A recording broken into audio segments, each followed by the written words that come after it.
Gemini, hello and welcome to your weekly reading for September 15th through to the 21st. Let's dive in. So we got Jupiter in Gemini making a sextile to Venus in Libra. So this means that your heart is expanding the possibilities for you all to elaborate on romance, for you guys to grow a sense of identity around the play that you do, the play that you enjoy doing. Maybe you guys like plays, maybe you are into theater.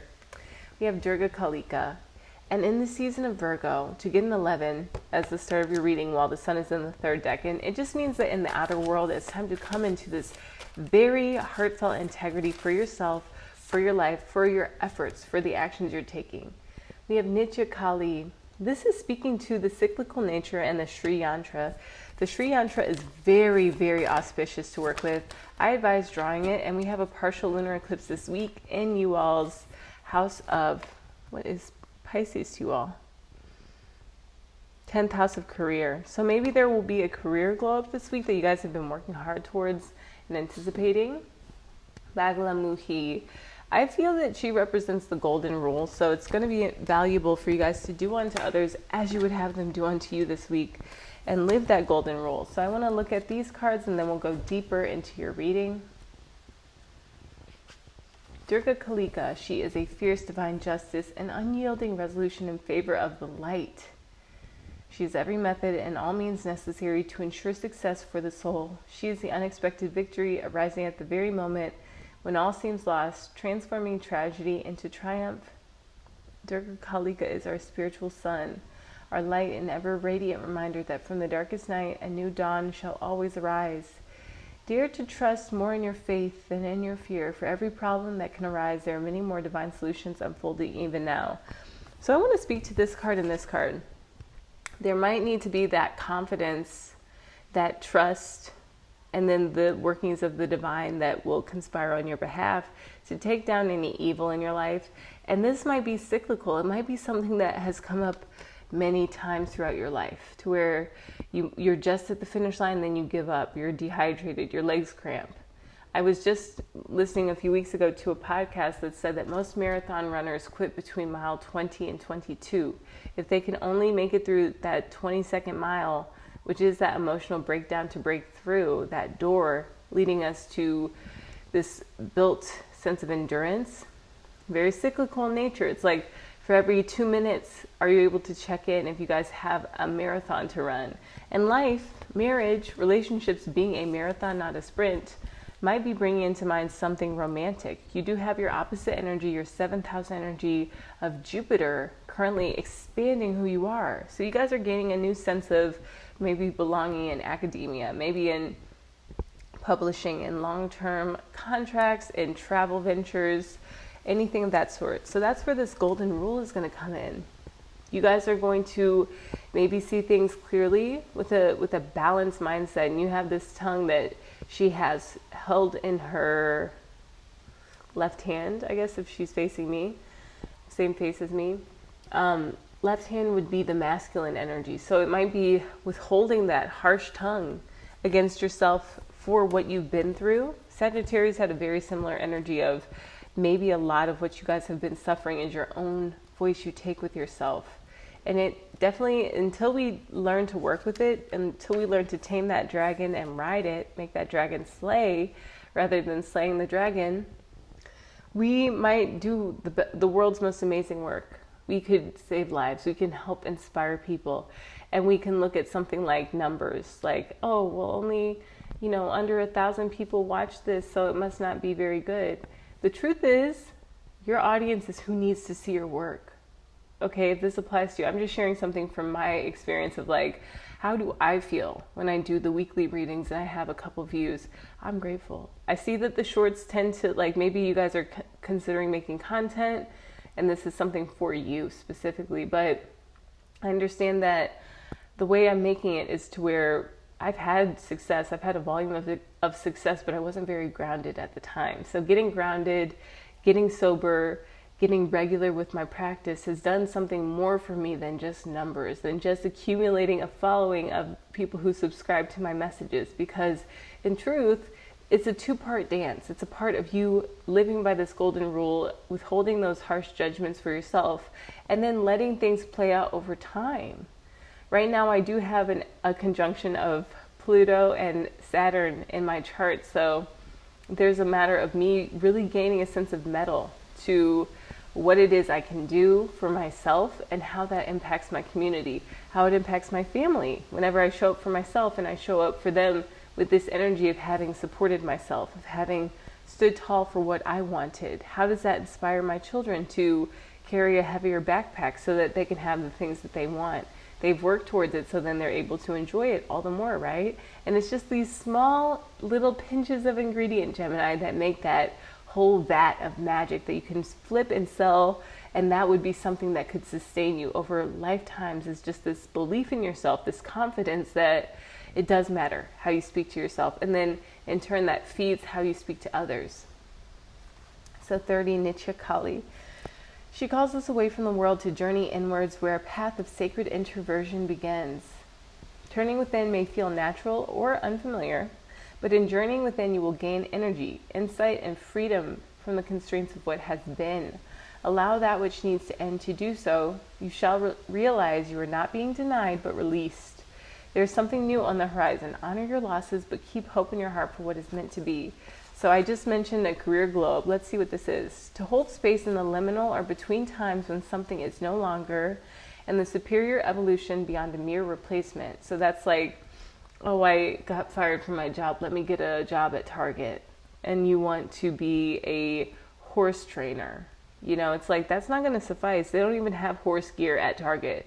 I don't even think that they have horse food. So it's like you waiting out the transition is going to be something that's going to require a shift, a big shift, an internal pivot that is very internal, where you are monitoring your thoughts like a warden, making sure that no one gets out of line, maybe even a school teacher, making sure no one gets out of line as far as your internal voices. If you catch that mean old voice coming along and saying, you weren't even good with horses, they didn't like you, you could pull up pictures of you hugging a horse, you know, and apply this where it fits. Like if you love to make clothing and you got laid off from the factory you worked at, hold that inner flame. Start going out to cafes with your sewing equipment. Make yourself available as a seamstress. There are steps you can take to make sure that you fill in the pay periods, that you can pay your bills, that you can pay for food, that you can have the things that make you feel like you're a leading seamstress or a leading designer at the top place that you would absolutely love to work at, wherever that would be. Or horse trainer for whatever you'd like to work with. Maybe you just want to be on a ranch and you want to have your own horses, and you've been doing work that puts you into a box and puts you onto a time limit, and after 4 you can't hang out with the horses anymore. You can't do that sunset ride. You got to clean up the stables. Maybe you would rather do that at 8 o'clock after you've had your dinner, and it's something that you could do before bed, you know, or you can hire someone else on your own ranch. It's just a matter of shifting all of this mental energy, Gemini, with Mercury in your 4th house now, Virgo, and allowing for your emotional foundation to be fortified, to be dusted and not busted. We don't want it to be busted, we want it to be dusted. If you're not used to letting go or believe you must constantly be on, then this is a chance to expand your psychological and emotional vocabulary. Allow for the divine feminine wisdom of the soul to do what it does so well. Provide the method and process for healing transformations. If you are used to controlling everyone and everything, consider this a chance to step back and allow for others to develop their power and responsibility to return the favor. Okay, Baglamuhi. Burning golden light of divine protection. She stops the flow of negativity, partially that of our own making. She is divine intervention and sacred activity. She transforms our karma, or our stored and held memories, from that which hinders our joy to that which creates true happiness and bliss for ourselves and all beings. As you seek refuge in her, you are protected from gossip, slander, and any form of negativity from others. A positive turning of the tide of fortune is predicted. Yes, let's see.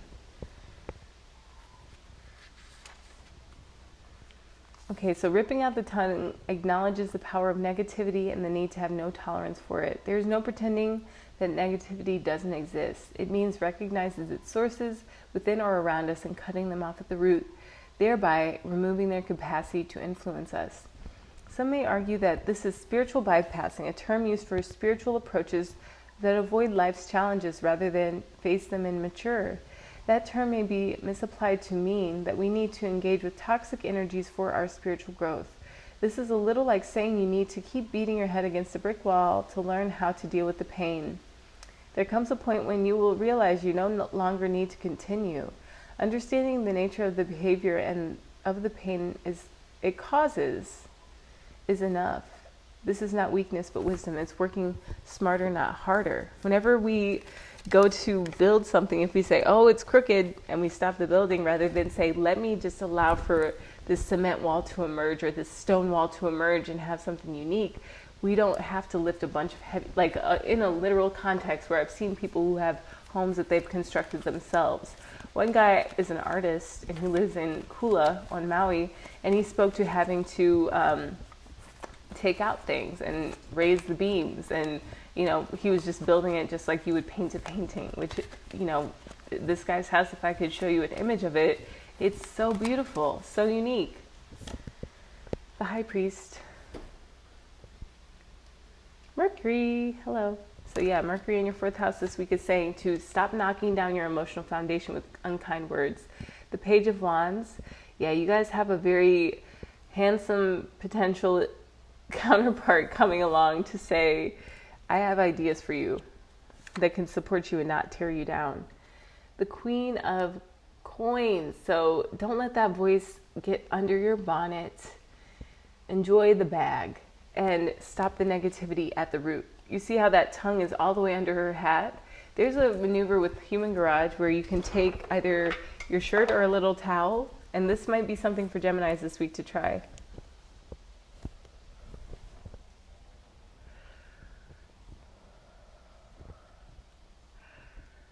Pulling and twisting the tongue just like this.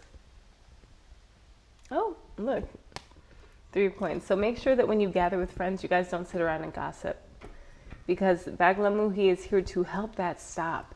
And if people talk about other people in front of you, they probably are going to talk about you behind your back. It's just a fact of life, And that feels so good, and it's like removing so much negativity. The first time I did it with Human Garage, which is where I learned it from, there was pain.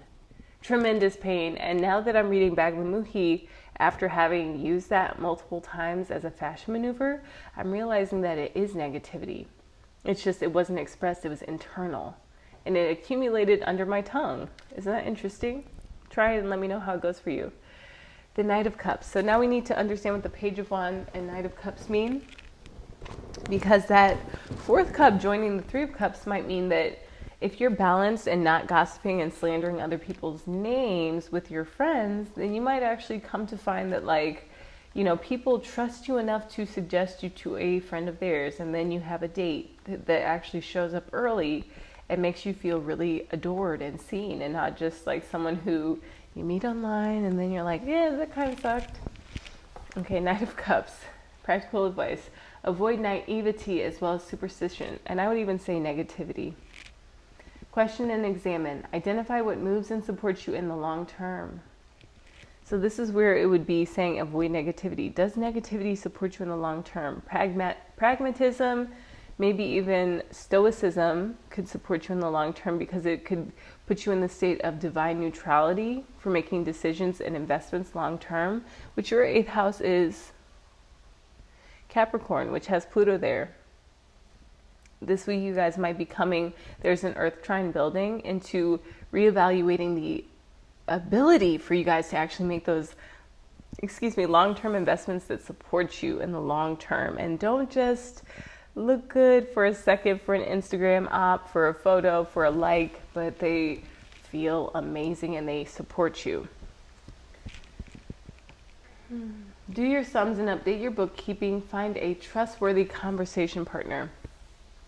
That's what this might be even referring to, is just the people who you've been getting together with are not trustworthy conversation partners. That's what this would represent, even though these are the 3 fates. So this Knight of Cups might be someone who comes along and is like actually matching your energy. They're not having too much in common with you right away, because you guys need to get to know each other and have, the initial 3 chakras established.